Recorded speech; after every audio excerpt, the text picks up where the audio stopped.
મંગાવ્યો 1,87,000નો મોબાઈલ। આ વિડીયોની અંદર જોઈ શકો છો કે મોબાઈલ ઓનલાઈન મંગાવ્યા પછી શું હાલત થઈ છે આ ભાઈને। જોઈ શકો છો કે શું નીકળ્યું છે। આ વિડીયોની અંદર લાસ્ટ તક જોજો, તમને બતાવવામાં આવશે આ વિડીયોની અંદર।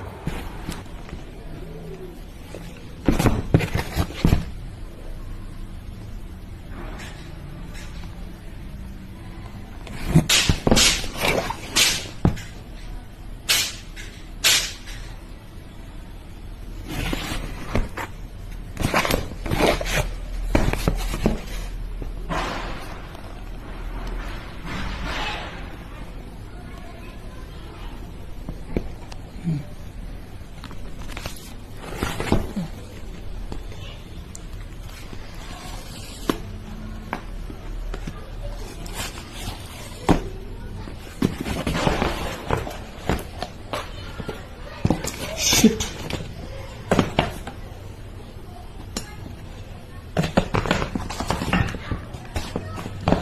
ನೋಡ್ರಿ ಚೀಟಿಂಗ್